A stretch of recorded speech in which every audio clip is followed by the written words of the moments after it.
샬롬. 지난 한 주가 동안도 평안하셨습니까? 오늘 또 믿음으로 산다는 것은 무엇인가? 함께 이 과정에 공부하러 오신 여러분을 주의 이름으로 환영합니다.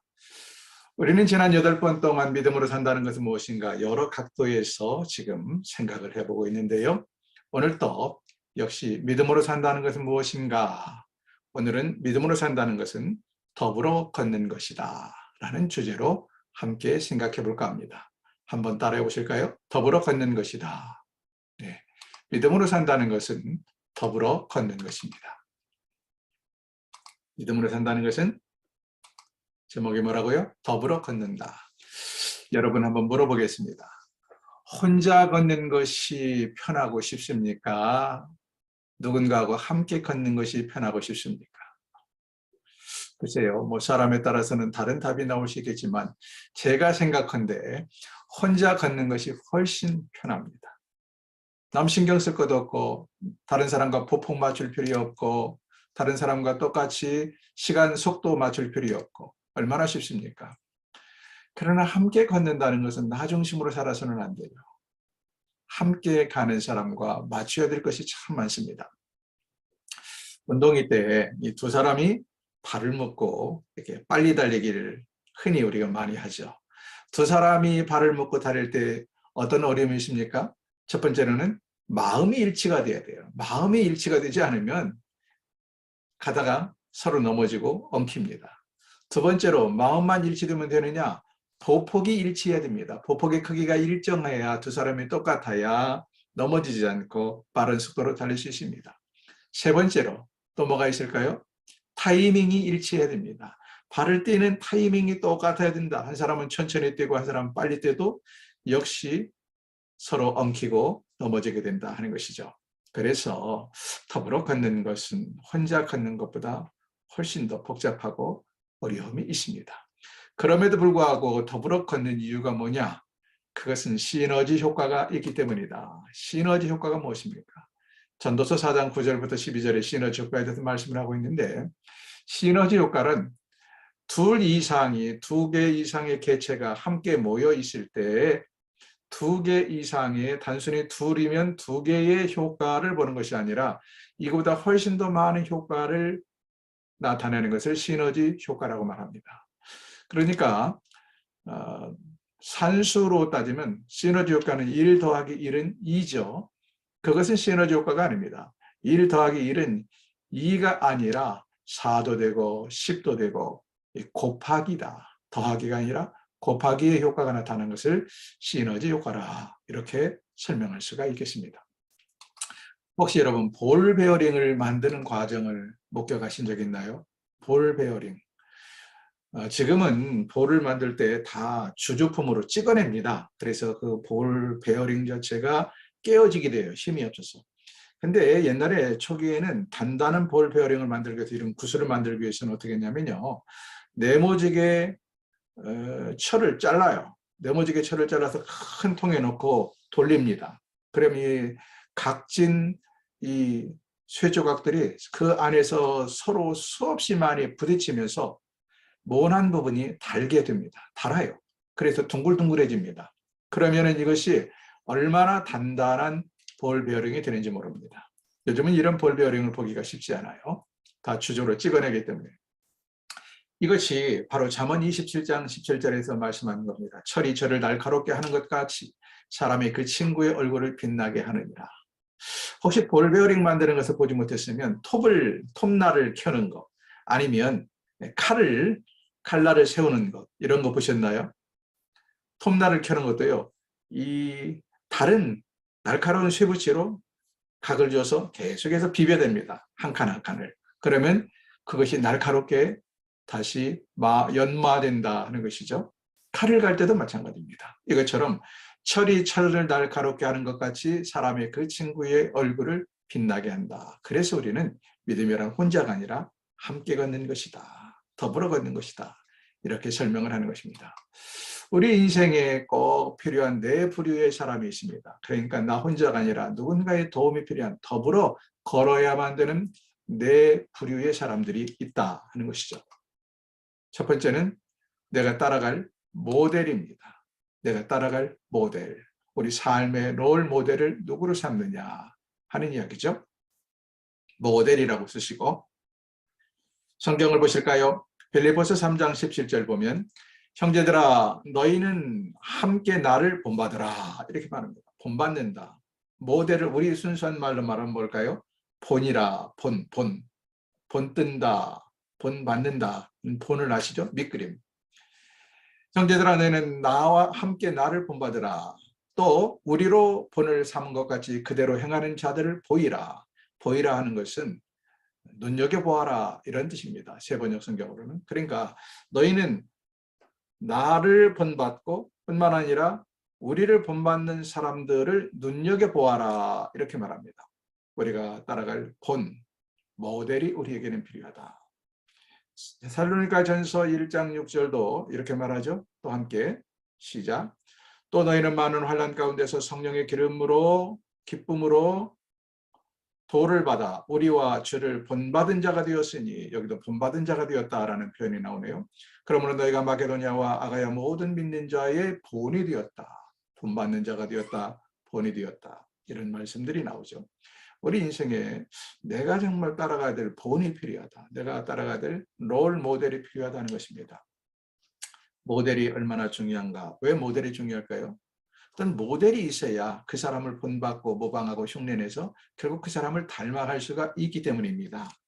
여러분, 근데 누구를 모델로 삼느냐 하는 것은 매우 중요해요.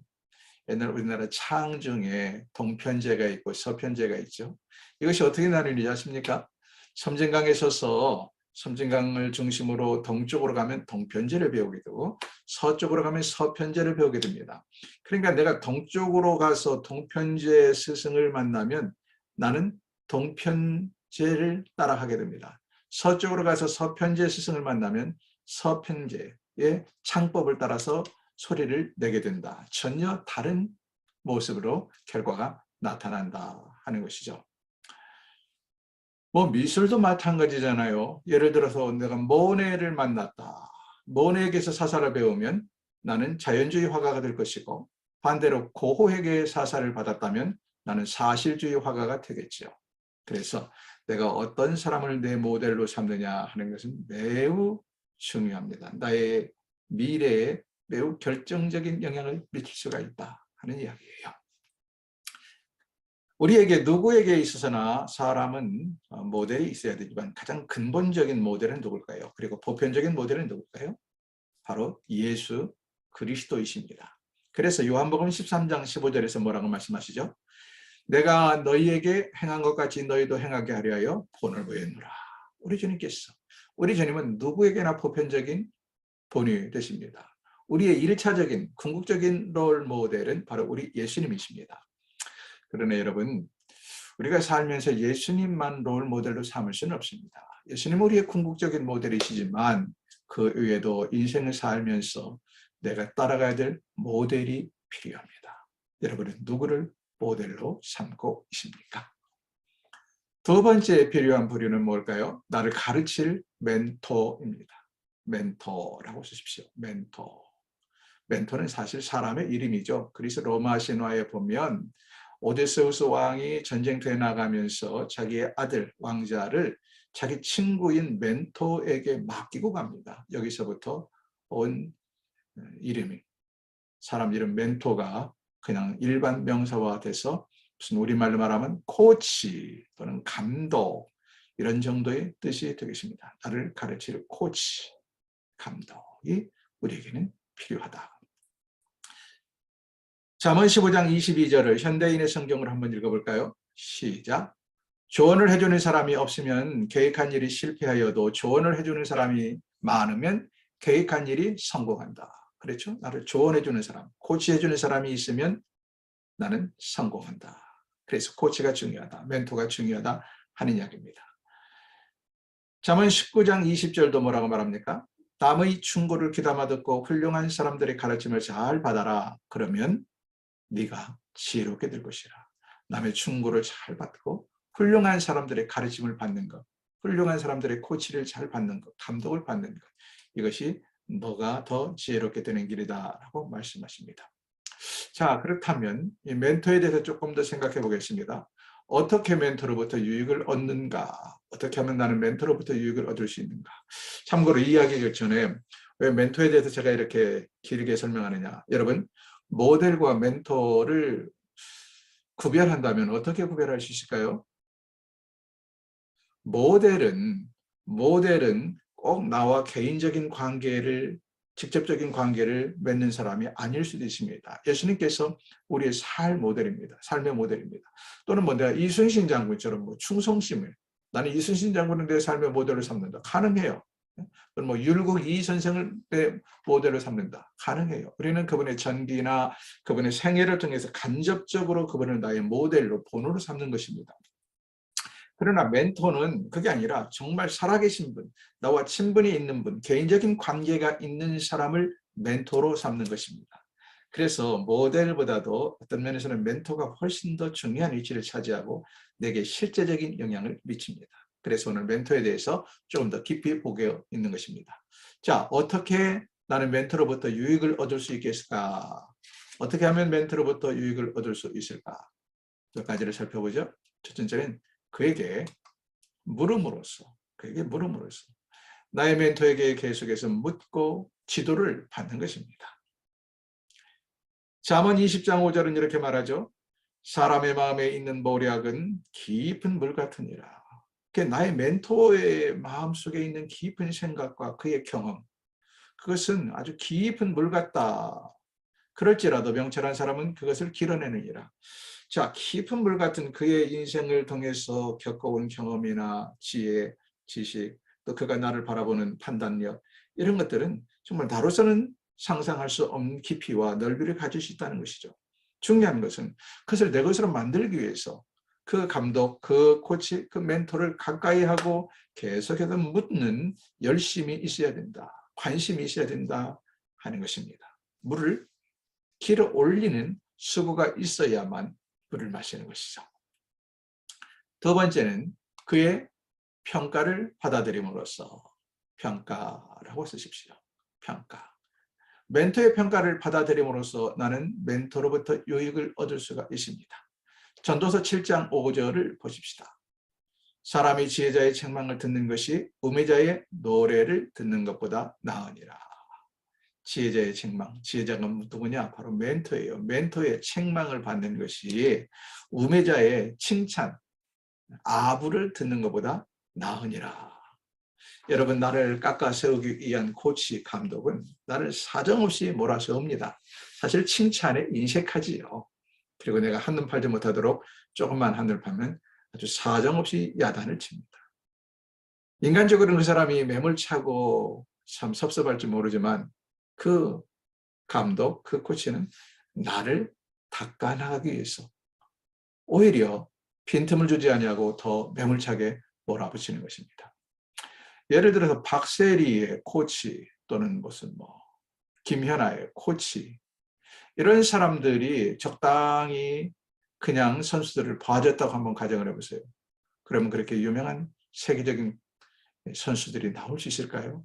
아주 매몰차게 몰아붙이고 외정하게 그들에게 그냥 한치도 용납하지 않냐고 혹독한 평가를 내리는 것입니다. 그런 평가를 받아들여야 된다. 섭섭해도 받아들여야 되고 내 마음에 조금 섭섭해도 왜 자꾸 저렇게 나를 지적만 할까? 나를 매몰차게 몰아붙일까? 조금 더 형편을 봐주지 않을까? 이런 생각이 들어도 그의 평가를 받아들임으로써 우리는 더 나은 그런 사람이 될 수가 있습니다. 그래서 잠언 25장 12절은 뭐라고 말합니까? 슬기로운 자의 책망은 청종하는 귀의 금고리와 정금 장식이니라. 슬기로운 자, 멘토의 책망은 귀의 금고리와 정금 장식과 같다라고 말씀을 하십니다. 세 번째, 두 가지였군요. 세 번째, 우리에게 필요한 사람이 있다면 그건 나와 함께 일할 동지, 동역자. 동역자라는 말보다는 동지가 좀 더 결속력이 강하죠. 뭔가 생사고락을 같이 하는 동지. 단순히 함께 직장에서 한 직장에 섬기는 동안만 이렇게 교제하는 그런 상하이 관계나 또는 형적인 친구의 관계가 아니라 평생을 생사고락을 같이 할 동지가 우리에게 필요합니다. 전도서 4장 9절을 보세요. 성경이 뭐라고 말합니까? 두 사람이 한 사람보다 나음은, 다시 말하면 동지가 있으면 저희가 수고함으로 좋은 상을 얻을 것입니다. 혹은 저희가 넘어지면 하나가 그 동물을 붙들어 일으키려니와 홀로 있어 넘어지고 붙들어 일으키는 자가 없는 자에게는 화가 있으리라. 두 사람이 함께 놓으면 따뜻하거니와 한 사람이면 어찌 따뜻하리라. 한 사람이면 패하겠거니와 두 사람이면 능히 당하나니 삼겹줄은 쉽게 끊어지지 아니하니라. 우리에게 함께 평생 일할 생사고락을 같이 할 동지가 얼마나 중요한가를 강조한 것입니다.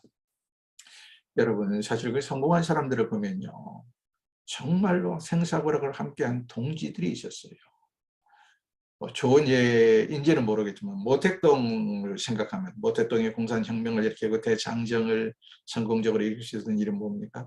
모택동 혼자의 힘으로 된 것이 아닙니다. 그와 평생을 같이 했던 주울레 또는 등소평 등등 수많은 동지들이 거기 있었어요. 동지. 실제로 그 사람들은 우리는 이 공산주의자, 사회주의자들 쓰는 말을 별로 좋아하지는 않는데 동지 이런 말을 잘 쓰잖아요. 평생 동지.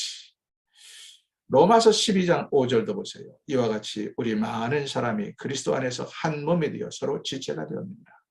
정말로 나와 한 몸이 되어서 한 지체가 되어서 나를 이끌어줄 그런 동지가 필요하다. 네 번째로는 서로 붙들어줄 친구입니다. 친구. 동지와 비슷하지만 친구는 어떤 면에서 어떤 그 공적인 관계라기보다는 사적인 관계를 말할 수 있지요. 친구. 친구 셋만 있으면 온 천하가 부럽지 않다는 옛말이 있잖아요. 그래서 옛날 어르신들은 좋은 친구를 사귀는 일에 그렇게 심혈을 기울였습니다. 요즘 사람들은 혼자 사는 것이 습관화돼 가지고 친구가 얼마나 중요한가 별로 생각하지 않는데 옛날 어르신들은 친구를 매우 중요하게 생각했습니다. 그래도 친구 셋만 있으면 온 천하가 부럽지 않다라는 유명한 말을 남기기도 합니다. 성경에 봐도요, 여호수아에게는 누가 있었습니까? 갈렙이라는 친구가 있었습니다. 제가 말하는 친구는 꼭 나이가 같은 동년배를 말하는 건 아닙니다. 바울에게도 보십시오. 바울에게도 정말로 친한 친구들이 많이 있었는데 평신도 브리스길라와 아굴라, 바울을 위하여 자신의 몸마저 목숨도 아끼지 않는 그런 사람들이었습니다. 또 힐라, 또 바울을 위해서 평생 의사직을 팽개치고 바울을 따라다녔던 그리고 도왔던 누가 이런 등등. 바울이 제가 참 그 고생한 것을 생각하면 안타깝기도 하고 안쓰럽기도 한데요. 정말 부러운 것은 바울에게는 너무 좋은 친구들이 많이 있었다는 것입니다.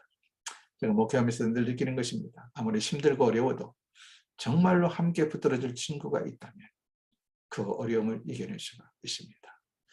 그렇다면 우리는 어떤 친구를 사귀어야 될까? 고린도후서 6장 15절 보면 고린도후서 6장 15절을 리빙 바이블 역으로 읽어보겠습니다. 주님을 사랑하지 않는 사람들과 팀을 이루지 말라. 어떻게 빛과 어두움이 함께 살 수 있으며 크리스찬이 믿지 않는 자와 파트너가 될 수 있겠느냐. 여러분, 우리가 어떤 친구를 사귀어야 될까요? 여러 조건이 있지만 그중에 첫 번째는 주님을 사랑치 않는 사람들을 친구로 하지 말라. 주님을 모르는 사람들과 세상의 세속적인 사람과 친구하면 나의 근본적인 가치관부터가 다르기 때문에 흔들립니다. 그런 사람과 친구 된다. 그것이 과연 가능한 이야기일까요? 믿음이 좋은 신앙 안에서 친구를 사귀십시오. 특별히 이 강의를 듣는 젊은이 여러분, 인생에서 정말 믿음 안에서 좋은 친구를 사귀는 것은요, 세상에 돈을 주고도 살 수 없습니다. 여러분이 인생을 살아가면서 이것을 더 절실히 느끼게 됩니다. 신앙 안에서, 같은 믿음 안에서 좋은 친구를 만나기 위해서 심혈을 기울이십시오. 자, 이렇게 우리는 네 가지를 함께 보았습니다. 첫 번째는 내 부류의 사람들, 첫 번째는 내가 따라갈 모델이요. 두 번째는 나를 가르칠 멘토요. 세 번째는 나와 함께 일할 동지. 네 번째로는 서로 붙들어줄 친구. 뭐 별거 아닌 것 같죠. 원래 진리라는 건 평범한 속에 있습니다. 하나님의 말씀도 어찌 보면 평범한 것 같지만 이것을 잘 주제별로 엮어 놓으면 그래도 이런 진리가 있구나 하는 걸 깨닫게 됩니다. 자, 이런 네 종류의 사람들, 네 부류의 사람들이 우리에게 어떤 격려를 줄 수 있을까? 어떤 도움을 줄 수 있을까요? 멘토가, 또 모델이, 또 동지가, 또 친구가 우리에게 어떤 유익을 줄 수 있을까? 첫 번째로는 실제적으로 유익을 줍니다. 실제적으로 유익을 줘요. 잠언 17장 17절 친구는 사랑이 끊이지 아니하고 형제는 위급할 때까지 위하여 놨느니라. 친구는 사랑이 끊이지 아니하고 형제는 언제? 위급할 때, 일이 안 될 때 모델이 그리고 멘토가 동지가 친구가 내게 실제적인 도움을 준다 하는 것입니다. 실제적인 도움이 된다. 그런가 하면 두 번째로는 정신적으로 도움이 되고 유익이 됩니다. 정신적으로. 잠언 13장 20절을 함께 읽을까요? 지혜로운 자와 동행하면 지혜를 얻고 미련한 자와 사귀면 해를 받느니라. 예, 좋은 친구를 사귀면 그 친구의 절대적인 영향을 받게 돼요. 그래서 공부 잘하는 비결이 무엇인가? 공부 잘하는 친구를 사귀면 공부를 잘합니다. 노름 잘하는 친구 사귀면 노름 잘하게 됩니다. 바람 피는 친구 사귀면 바람 피게 됩니다. 여러분, 정신적으로 우리는 어떤 사람과 교제하느냐에 따라서 절대적인 영향을 받는다. 그러니까 어떤 사람을 나의 삶의 롤 모델로 삼느냐에 따라서 그 사람을 닮아가게 되는 거예요. 어떤 사람을 내 멘토로, 인생의 멘토로 삼느냐에 따라서 절대적으로 그 사람의 영향을 받게 됩니다. 기억하십시다. 마지막 세 번째로는 영적으로 유익을 얻는다. 영적으로도 유익을 얻는다. 그래서 히브리서 10장 24절은 서로 돌아보아 사랑과 선행을 격려하며 라고 말합니다. 신자들끼리 서로 돌아보며 사랑과 선행을 격려하고 그리고 모이기를 패하는 어떤 사람들의 습관과 같이 하지 말고 오직 권하여 그날이 가까움을 볼수록 말세가 가까움을 볼수록 모이기를 더욱 힘쓰라. 여러분, 그래서 믿음이 좋은 친구들을 사귀어야 됩니다.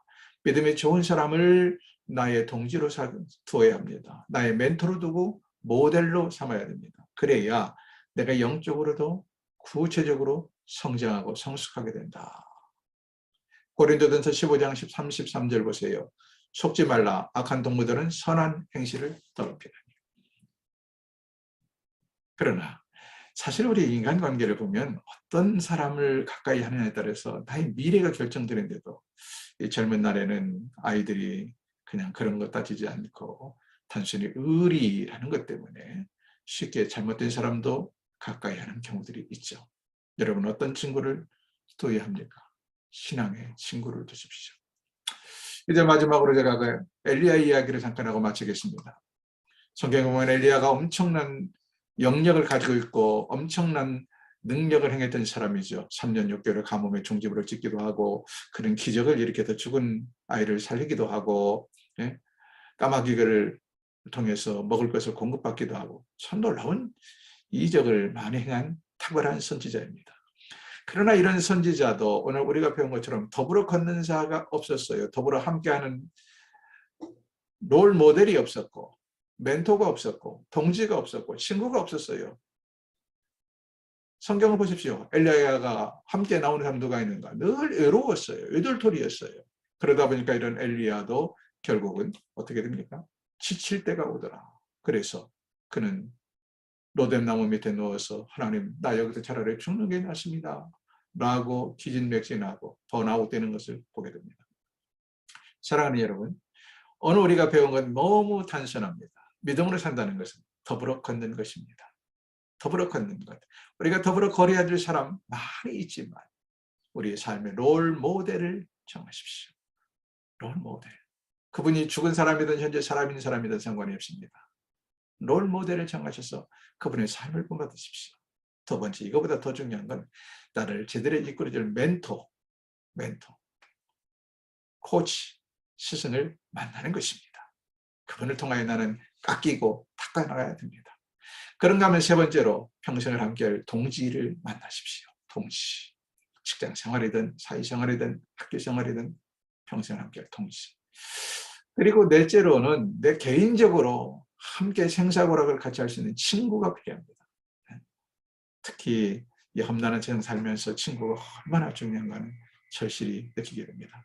그냥 만나서 차 한잔하고 밥 한 끼 격식 차려서 먹는 이런 친구 말고 나의 모든 것을 드러내놓고 함께 갈 수 있는 친구. 그러나 무엇보다도 제가 여러분에게 강조하고 싶은 것은 이 내 유형, 모델이 됐든 멘토가 됐든 동지가 됐든 친구가 됐든 믿음 안에서 구하라는 것입니다. 믿음 안에서. 얼마든지 우리는 믿음 안에서 좋은 사람을 만날 수 있습니다. 좋은 모델을 찾을 수 있고 좋은 멘토를 만날 수 있고 좋은 동지를 둘 수 있고 좋은 친구를 사귈 수 있습니다. 그리할 때 우리가 진정 주님 안에서 실제적인 유익을 얻고 정서적으로 유익을 얻고 그리고 영적으로 유익을 얻고 이 험난한 세상을 능히 이겨나갈 수 있을 거라 확신을 합니다. 이런 좋은 사람을 사귈 수 있도록 그래도 더불어 인생을 걸어가는 아름다운 삶이 되기를 주의 이름으로 축원합니다. 오늘은 여기까지 하겠습니다. 수고하셨습니다.